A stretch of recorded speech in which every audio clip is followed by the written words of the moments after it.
మా latest videos కోసం మా ఈ తెలుగు న్యూస్ ఛానల్ సబ్స్క్రైబ్ చేసి గంట సింబల్ యాక్టివేట్ చేసుకోండి. 2024 జూలై 21న ఆషాఢ పౌర్ణమి రాబోతుంది. ఈ ఆషాఢ పౌర్ణమికి గురు పౌర్ణమి, వ్యాస పౌర్ణమి అని పేరు. అయితే ఎంతో పవిత్రమైన ఈ పౌర్ణమి రోజు మర్చిపోకుండా ఈ రెండు వస్తువులను కొని ఇంటికి తెచ్చుకుంటే చాలు, కూర్చుని తిన్నా తరగని ఆస్తి వచ్చి పడుతుంది. చాలా అద్భుతమైన ఫలితాలు వస్తాయి. కష్టాలు, బాధలు, సమస్యలన్నీ కూడా పోతాయి. ఇలా ఈ వస్తువులను ఇంటికి తెచ్చుకోవటం వలన అమ్మవారి యొక్క సంపూర్ణమైన అనుగ్రహం కలుగుతుంది. లక్ష్మీదేవి మీ ఇంట్లో తిష్ట వేసుకుని కూర్చుంటుంది. ఆషాఢ పౌర్ణమి చాలా శక్తివంతమైనది. ఇది చాలా శక్తులతో కూడి వస్తుంది. కాబట్టి ఈ రోజున ఎవరైతే ఈ రెండు వస్తువులను ఇంటికి తెచ్చుకుంటారో వారికన్నీ శుభాలే జరుగుతాయి. పట్టిందల్లా బంగారం అవుతుంది. ధన సమస్యలు పోతాయి, అప్పుల బాధలు పోతాయి. కాబట్టి ఎలా అయినా సరే గురు పౌర్ణమి రోజు ఈ రెండు వస్తువులను ఇంటికి తెచ్చుకోండి. అలా తెచ్చుకోవటం వలన లక్ష్మీదేవి మీ ఇంట్లో తిష్ట వేసుకుని కూర్చుంటుంది. బాగా ధనలాభం కలుగుతుంది. ధనం దూసుకు వస్తుంది. మీరు అపర కుబేరుల్లాగా మారిపోతారు. శుభవార్తలు వింటారు. అద్భుతమైన ఫలితాలు వస్తాయి. మీరు చేసే పనులలో కూడా విజయాలను పొందుతారు. మీ జీవితం చాలా బాగా మారిపోతుంది. మరి గురు పౌర్ణమి రోజు ఏ రెండు వస్తువులను ఇంటికి తెచ్చుకోవాలి అనే విషయాన్ని ఈరోజు మనం ఈ వీడియోలో వివరంగా తెలుసుకుందాం. ఫ్రెండ్స్, ఫస్ట్ అయితే ఈ వీడియోకి ఒక లైక్ కొట్టి మా ఛానల్ని సబ్స్క్రైబ్ చేసుకుని మాకు సపోర్ట్ చేయండి. హిందూ క్యాలెండర్ ప్రకారం తెలుగు నెలలలో 4వ నెల ఆషాఢ మాసంగా చెప్పబడుతుంది. ఈ ఆషాఢ మాసంలో వచ్చే శుద్ధ పౌర్ణమిని గురు పౌర్ణమి అని పిలుస్తారు. మన సనాతన ధర్మంలో ప్రతి మాసానికి మతపరమైన, ఆధ్యాత్మిక దృక్కోణంలో ప్రత్యేక ప్రాముఖ్యత ఉంది. ప్రతి మాసంలో పండుగలు, పూజలు, ఉపవాసాలు వస్తాయి. పౌర్ణమి ప్రతి నెల వస్తుంది. కానీ ఆషాఢ మాసంలో వచ్చే పౌర్ణమికి ఓ ప్రత్యేకత ఉంది. ఈ గురు పౌర్ణమి రోజు పెద్ద ఎత్తున దత్తాత్రేయుడికి పూజలు చేస్తారు. అదేవిధంగా 2 తెలుగు రాష్ట్రాలలో కూడా గురు పౌర్ణమి రోజు సాయిబాబా ప్రత్యేక పూజలను నిర్వహించి పెద్ద ఎత్తున భక్తులు బాబా ఆలయాలను దర్శిస్తారు. అలాగే ఈ రోజున గురు పూజోత్సవం జరిపి గురువులకు కానుకలు, బహుమతులు సమర్పించి వారిని సత్కరించి వారి ఆశీర్వాదములు తీసుకుంటారు. తమ జీవితానికి మార్గనిర్దేశం చేసి ముక్తి వైపు నడిపించినందుకు ప్రతిఫలంగా ఇలా చేస్తారు. గురువు అంటే ఆధ్యాత్మిక జ్ఞానాన్ని బోధించేవాడు. చాలామంది హిందువులు తమ గురువులతో జీవితాంతం అనుబంధం ఏర్పరచుకుని ఉంటారు. ఇది కుటుంబ సంబంధం కూడా కావచ్చు, తరతరాలకు కొనసాగించవచ్చు. హిందూ మతంలో గురువును భగవంతుడికి, భక్తునికి మధ్య సంధానకర్తగా భావిస్తూ ఉంటారు. గు అంటే అంధకారం లేదా అజ్ఞానాన్ని, రు అంటే నిరోధించుట లేక నశింపచేయుట అని అర్థం. అంటే గురువు అనే పదానికి అజ్ఞానాన్ని నశింపచేయువారు అని అర్థం స్ఫురిస్తుంది. భారతీయ సంస్కృతిలో గురువులకు ప్రత్యేక స్థానం ఉంది. యోగ సాంప్రదాయంలో పరమశివుడు ఆదియోగి, గురు సాంప్రదాయంలో శివుడే ఆది గురువు. పరమశివుడు తాండవం చేసే సమయంలో ఆయన చేతి ఢమరుకం నుంచి నాదం అనగా శబ్దం పుట్టింది. నాదం నుంచి వేదం పుట్టింది. ఈ వేదాన్ని ఆ శ్రీ మహావిష్ణువు బ్రహ్మదేవునకు ఉపదేశించాడు. బ్రహ్మదేవుడు ఈ వేదాన్ని ప్రామాణికంగా తీసుకుని సృష్టి చేశాడు. ఆ తర్వాత ఈ వేదాన్ని బ్రహ్మదేవుడు తన కుమారుడైన వశిష్ఠ మహర్షికి, ఆయన తన కుమారుడైన శక్తి మహర్షికి ఉపదేశం చేశాడు. శక్తి మహర్షి తన పుత్రుడైన పరాశర మహర్షికి, ఆయన తన కుమారుడైన వ్యాస మహర్షికి ఉపదేశించాడు. ఈ మధ్యలో చాలా యుగాలు గడిచిపోయాయి. అనేక మంది చేత ఈ మహాజ్ఞానం ఉపదేశింపబడింది. కానీ అప్పటి వరకు వేదం ఎప్పుడూ గ్రంథస్థం కాలేదు. గురువుల ద్వారా విని నేర్చుకునేవారు. మొదట్లో వేదం ఒక్కటిగానే ఉండేది. కానీ కలియుగంలో మనుషుల యొక్క ఆయుష్ను, బుద్ధిని, జ్ఞాపక శక్తిని దృష్టిలో ఉంచుకొని కలియుగ ప్రారంభానికి ముందు వ్యాస మహర్షి ఒకటిగా ఉన్న వేదాన్ని 4 వేదాలుగా విభజించి వేద వ్యాసుడిగా పేరుగాంచారు. ఈయనే మొట్టమొదటిసారిగా వేదాన్ని గ్రంథస్థం చేశారు. వేదవ్యాస మహర్షి మానవ జాతికే గురువని తెలుసు కదా. శ్రీహరి అంశతో సత్యవతి పరాశరునికి జన్మించిన వాడే వ్యాసుడు. వేదవ్యాసుని పూర్వనామం కృష్ణ ద్వైపాయనుడు. ఈయన వల్లే కురువంశం అభివృద్ధి చెందింది. తల్లి కోరికపై ధృతరాష్ట్రుణ్ణి, అంబాలికకు పాండురాజుని, అంబికా దాసికి విదురుణ్ణి ప్రసాదించినాడు. పాండవగ్రజుడైన ధర్మరాజుకు ప్రతిస్మృతిని ఉపదేశించింది వ్యాసుడే. దానిని ధర్మరాజు ద్వారా అర్జునుడు ఉపదేశం పొంది దేవతలను మెప్పించి కురు పాండవ చరిత్ర ఖ్యాతి పొందేటట్లుగా జయం అనే పేరిట గ్రంథస్థం చేశాడు వ్యాసుడు. అదే ఆ తర్వాతి కాలంలో మహాభారతమయ్యింది. అష్టాదశ పురాణాలు రాసింది వ్యాసుడే. ఇంకా భాగవతాన్ని రచించాడు. అయితే పురాణాల కాలం నాటి నుండి నేటి వరకు గురువు అనగానే వ్యాస మహర్షినే మొదటిగా పూజిస్తారు మరియు గౌరవిస్తారు. ఆయన జన్మదినాన్ని ఒక పవిత్రమైన రోజుగా భావించటమే కాదు, ఒక పండుగలాగా కూడా జరుపుకుంటూ ఉంటారు. ఈ ఆచారం మన దేశంలో ప్రతి ఏటా ఆనవాయితీగానే వస్తుంది. ఇలా గురు భగవాను స్మరించుకుని గురు పౌర్ణమి నాడు పూజలు చేస్తే తమకు సకల సంపదలు లభిస్తాయని చాలామంది హిందువులు నమ్ముతూ ఉంటారు. ఈరోజు మీరు అతి ముఖ్యంగా చేయవలసింది దత్తాత్రేయుని సాయిబాబాను పూజించుకోవాలి. దత్తాత్రేయునికి శనగలతో చేసిన దండను సమర్పిస్తే మీ కుటుంబ సభ్యులు ఆయురారోగ్యాలతో వర్ధిల్లుతారు. శనగలను ఒకరోజు ముందే నానబెట్టి మరుసటి రోజున దండలాగా గుచ్చి దత్తాత్రేయునికి సమర్పించాలి. ఈ దండను పిల్లల చేత వేయిస్తే వారు చదువుల్లో ఉన్నత స్థాయికి ఎదుగుతారు. పిల్లలకు ఆరోగ్యపరంగా కూడా ఎంతో బాగుంటుంది. ఈ శనగల మాలను గురు పౌర్ణమి రోజున దత్తాత్రేయునికి సమర్పిస్తే మీ ఇంటిలో ఎప్పటికీ డబ్బు లోటు అనేదే ఉండదు. సకల సంపదలను సొంతం చేసుకున్న వారవుతారు. ఒకవేళ మీ ఇంటిలో దత్తాత్రేయుని పటం లేకపోతే ఆ మాలను శివుడికి సమర్పించండి, శుభం చేకూరుతుంది. శివుడికి శనగలను లేదా శనగలతో చేసిన దండను సమర్పిస్తే మీకు ఉన్న ఈతి బాధలన్నీ కూడా తొలగిపోతాయి. ఈ ఆషాఢ పౌర్ణమి రోజు ఆ మహాశివుడు ధ్యానంలోనికి వెళ్ళిపోతాడు. ఆయన జటాజూటంలో ఒక శక్తి ఉంటుంది. ఈ రోజున మీరు శివుడు ధ్యానం చేసినటువంటి పటాన్ని మీ పూజా మందిరంలో పెట్టుకుంటే మీకు ఎంతో మంచి జరుగుతుంది. ఒకవేళ మీ పూజ గదిలో ఆల్రెడీ శివుడి ధ్యానం చేస్తున్నట్లుగా ఉన్నటువంటి ఫోటో మీ పూజ గదిలో ఉంటే ఆ ఫోటో ముందు తెల్లటి పువ్వులను ఉంచండి. ఇలా చేస్తే మీకు ఆ శివుని అనుగ్రహం దక్కుతుంది. అష్టైశ్వర్యాలు కలుగుతాయి. ఆర్థిక ఇబ్బందులు కూడా తొలగిపోతాయి.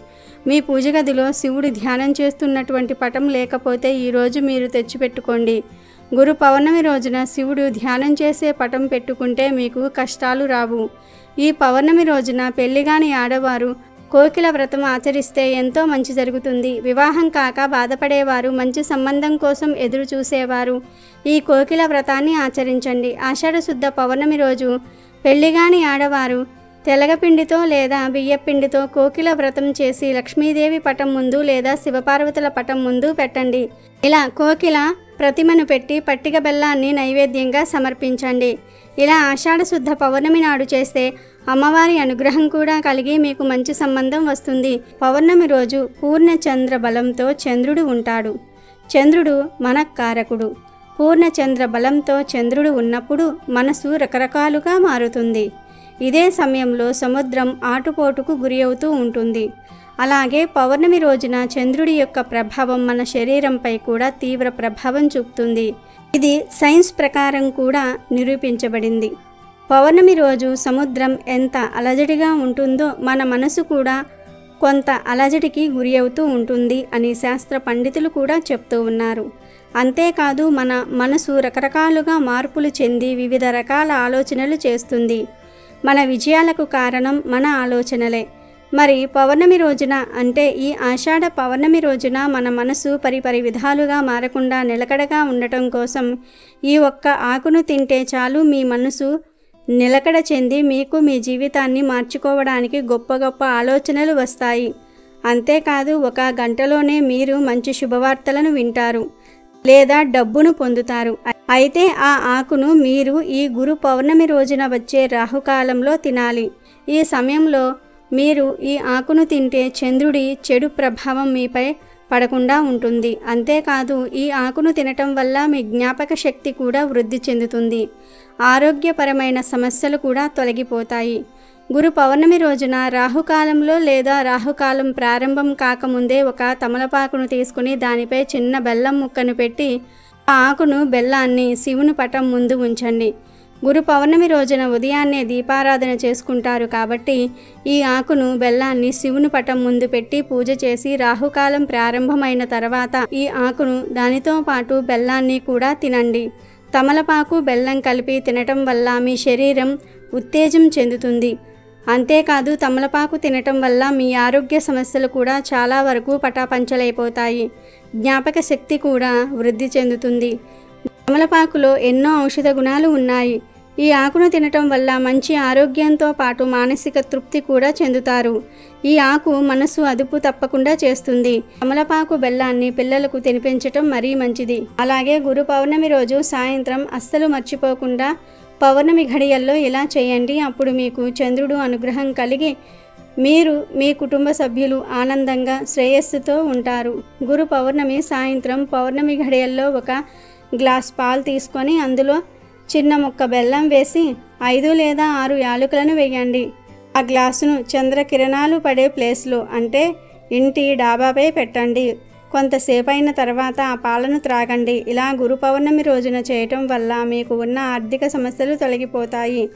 డబ్బు అంచెలంచెలుగా వృద్ధి చెందుతుంది. అంతేకాదు చంద్రకిరణాలు పడిన ఈ పాలు త్రాగటం వల్ల మీకు అపారమైన శక్తి కూడా వస్తుంది. ఈ గురు పౌర్ణమి రోజు ఉదయం రాహుకాలంలో తమలపాకు బెల్లం తినాలి. అలాగే సాయంత్రం పౌర్ణమి ఘడియల్లో పాలల్లో యాలకులు బెల్లాన్ని వేసి త్రాగాలి. ఇలా చేస్తే మీకు ఉన్న సమస్యలు చాలా వరకు తొలగిపోతాయి. గురు పౌర్ణమి రోజున ఎవరైతే ఇలా చేస్తారో వారికి ఆరోగ్యాలతో పాటు సిరి సంపదలు కూడా చేకూరుతాయి. ఎంతో పవిత్రమైన ఆషాఢ పౌర్ణమి రోజు 2 వస్తువులను కొని ఇంటికి తెచ్చుకుంటే కూర్చొని తిన్నా తరగని ఐశ్వర్యం వస్తుందని పెద్దలు అంటున్నారు. వాటిల్లో మొదటిది పసుపు. గురు పౌర్ణమి రోజు పసుపు పొడిని లేదా పసుపు ప్యాకెట్ని లేదా 2 పసుపు కొమ్ములను అయినా సరే కొని ఇంటికి తెచ్చుకుంటే మీకు రాజయోగం పడుతుంది. పసుపు అనేది గురుగ్రహానికి సంబంధించినది. పసుపును లక్ష్మీదేవి స్వరూపంగా భావిస్తారు. గురు పౌర్ణమి రోజు పసుపును కొని ఇంటికి తెచ్చుకోవటం వలన లక్ష్మీదేవి అనుగ్రహం కలుగుతుంది. సకల ఐశ్వర్యాలు సిద్ధిస్తాయి. మీ ఇంట్లో ఆల్రెడీ పసుపు ఉన్నా పర్వాలేదు, చిన్న పసుపు ప్యాకెట్ను అయినా సరే కొని తెచ్చుకోండి. 30 రూపాయలు పెడితే పసుపు ప్యాకెట్ వచ్చేస్తుంది. 5-10 రూపాయలు పెట్టిన చిన్న పసుపు ప్యాకెట్ వచ్చేస్తుంది. ఆ పసుపు ప్యాకెట్ను అయినా సరే కొని ఇంటికి తెచ్చుకోండి. ఈరోజు ఎలా అయినా సరే కొని ఇంటికి తెచ్చుకోండి. పసుపును కానీ 2 పసుపు కొమ్ములను కానీ ఈరోజు కొని తెచ్చుకొని మీ పూజ గదిలో పెట్టుకోండి. ఆ పసుపును పూజలలో వాడుకోండి లేదా వంటగదిలో పెట్టుకొని వంటకాలలో వాడుకోండి. ఏమైనా చేసుకోండి, కానీ ఈరోజు మాత్రం తప్పనిసరిగా పసుపును కొని ఇంటికి తెచ్చుకోండి. ఇలా తెచ్చుకోవటం వలన అన్ని రకాల దోషాలు పోతాయి, కష్టాలు బాధలు పోతాయి, అష్టైశ్వర్యాలు సిద్ధిస్తాయి. కూర్చుని తిన్నా తరగని సంపదలు వస్తాయి. కనుక మీ జీవితం మారి మీరు సంతోషంగా జీవించాలంటే గురు పౌర్ణమి రోజు తప్పక పసుపును కొని ఇంటికి తెచ్చుకోండి. ఇక రెండవ వస్తువు ఏమిటి అంటే యాలకులు. యాలకుల గురించి మనం ప్రత్యేకంగా చెప్పుకోవలసిన అవసరం లేదు. యాలకులు చాలా శక్తివంతమైనవి మరియు పవిత్రమైనవి. యాలకుల నుండి మంచి సువాసన వస్తూ ఉంటుంది. ఆ యాలకుల స్మెల్ అంటే సకల దేవతలకు ఇష్టం. ముఖ్యంగా లక్ష్మీదేవికి యాలకుల సువాసన అంటే ఎంతో ప్రీతి. గురు పౌర్ణమి రోజు యాలకులను కొని ఇంటికి తెచ్చుకుంటే మీ సంపాదన రెట్టింపు అవుతుంది. యాలకులంటే అమ్మవారికి ఎంతో ఇష్టం కనుక ఈరోజు ఎలా అయినా సరే యాలకులను కొని ఇంటికి తెచ్చుకోండి. విడిగా కానీ ప్యాకెట్ రూపంలో కానీ ఏ రూపంలో అయినా సరే యాలకులను కొని తెచ్చుకోండి. అలా కొని తెచ్చుకోవటం వలన మంచి రిజల్ట్ వస్తుంది. మీ జీవితం అద్భుతంగా మారిపోతుంది. మీరే అద్భుతాలను చూడగలుగుతారు. అన్ని శుభవార్తలని వినగలుగుతారు. చెడు సమస్యల నుండి చెడు బాధల నుండి మీరు బయటపడగలుగుతారు. ఇంటి పరంగా కలిసి వస్తుంది. ఈరోజు తెచ్చిన యాలకుల నుండి కొన్ని యాలకులను అంటే మీ ఇంట్లో ఎంతమంది ఉంటే అన్ని యాలకులను తీసి ఈ పౌర్ణమి రోజు లక్ష్మీదేవి ఫోటో ముందు పెట్టి కాసేపటి తర్వాత ఆ యాలకులను ప్రసాదంగా భావించి తీసుకొని ఇంట్లోని వారందరూ కూడా తినివేయండి. ఇలా తినటం వలన లక్ష్మీదేవి అనుగ్రహం కలిగి అపారమైన సంపదలు వస్తాయి. కనుక యాలకులు కొని తెచ్చుకోండి. కొన్ని యాలకులతో ఇప్పుడు చెప్పిన పరిహారాన్ని చేయండి. పసుపు మరియు యాలకులు. గురు పౌర్ణమి రోజు ఈ 2 వస్తువులను కొని తెచ్చుకున్నా లేదా ఈ రెండిటిల్లో నుండి ఏ ఒక్క వస్తువును కొని తెచ్చుకున్నా చాలు. మీకు తరతరాలకు తరగని సంపదలు ఆస్తులు వస్తాయి. మీకు ఉండే కష్టాలు బాధలన్నీ కూడా పోతాయి. మీ జీవితం అద్భుతంగా మారిపోతుంది. కాబట్టి మీరు కూడా ఆషాఢ పౌర్ణమి రోజు ఈ 2 వస్తువులు కొని ఇంటికి తెచ్చుకుని శుభ ఫలితాలను పొందండి. ఈ గురి పూర్ణిమ రోజు ఎట్టి పరిస్థితుల్లోనూ కొన్ని పనులు చేయకూడదని పెద్దలు అంటూ ఉన్నారు. మరి ఆ వివరాలను ఇప్పుడు మనం ఈ వీడియోలో తెలుసుకుందాం.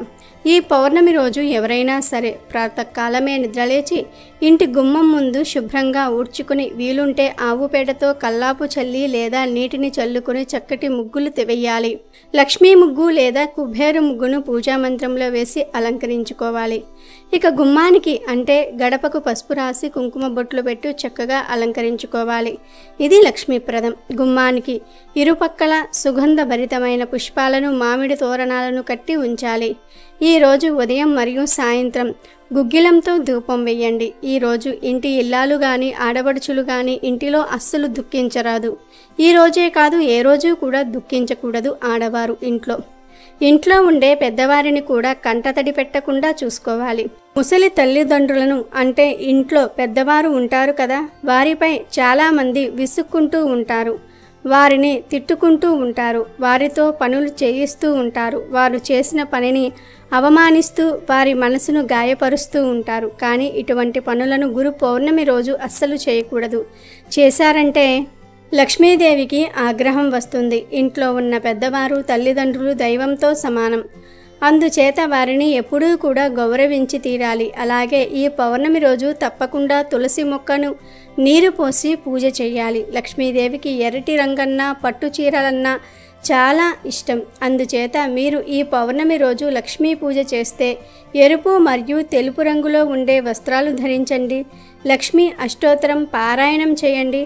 అలా లక్ష్మీ అష్టోత్తరం చదివిన తర్వాత విష్ణుమూర్తిని తప్పక స్మరించాలి. ఈ గురు పౌర్ణమి రోజు గురువును పూజించటం చాలా శ్రేయస్కరం. అలాగే ఈరోజు ఇంట్లో పిల్లల్ని బాధ పెట్టడం, వారిని ఊరికూరికే ఏడిపించటం, కొట్టడం వంటి పనులు చేయవద్దు. ఇంట్లోని పెద్దవారిని ఎంత ప్రేమగా ఎంత మర్యాదగా చూసుకోవాలో చిన్న పిల్లల్ని కూడా అలాగే చూసుకోవాలి. పిల్లల్ని పదే పదే తిట్టడం, కొట్టడం, ఏడిపించటం వంటి పనులు చేయవద్దు. ఇక భార్యాభర్తలు చాలామంది తరచూ గొడవలు పడుతూ ఉంటారు. అయినదానికి కానిదానికి ఒకరిపై ఒకరు అరుచుకుంటూ ఉంటారు. ఇటువంటి అలవాటు ఉంటే వెంటనే మార్చుకోండి. ఎందుకంటే ఇలాంటి ఇంట్లో లక్ష్మీదేవి ఉండదు.